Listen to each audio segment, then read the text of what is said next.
Hello every one. ഞാൻ ഇന്നെൻ്റെ പൈസ നഷ്ടപ്പെടുത്തി. Around 6,000 rupees. എന്ത് ചെയ്യുന്നറിയില്ല. പാരൻസിനടുത്തും പറഞ്ഞിട്ടില്ല. ഈ കാര്യം അവർക്കറിയില്ല. അത് ഞാൻ എന്ത് ചെയ്യുന്നു പറയാൻ പറ്റില്ല. കുറെ നേരം ഇത് ചെയ്യുന്നറിയാതെ ഭ്രാന്തൊടിച്ചിരിക്കുകയായിരുന്നു. പിന്നെ ഞാൻ മനസ്സിലായ പൈസേൻ്റെ ശരിക്കുള്ള വില പൈസ നഷ്ടപ്പെടുത്തുമ്പോഴായിരിക്കും ബോധ്യം വരുന്നത്. കുറെ ആലോചിച്ച് ഞാൻ ഡിസൈഡ് ചെയ്തു, എങ്ങനെയാലും ആ 6,000 റുപ്പീസ് തിരിച്ചുണ്ടാക്കണം.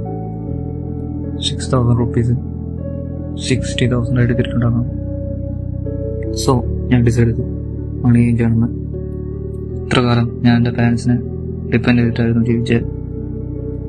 ഇനി സ്വന്തം കാശുണ്ടാക്കണം. നിങ്ങൾക്ക് മനസ്സിലാക്കാൻ പറ്റും. പ്രൂവ് ചെയ്യാൻ വേണ്ടിയിട്ടൊന്നുമല്ല, പക്ഷെ നിങ്ങൾക്ക് മനസ്സിലാക്കാം, പൈസ ഉണ്ടാക്കണമെന്ന് വിചാരിച്ചു കഴിഞ്ഞാൽ അത്ര ബുദ്ധിമുട്ടുള്ള കാര്യമല്ല. സോ ഞാൻ കാരണം അത് നിങ്ങൾക്ക് മനസ്സിലാവും. വീരൻ സി ഗൈസ്. ബൈ.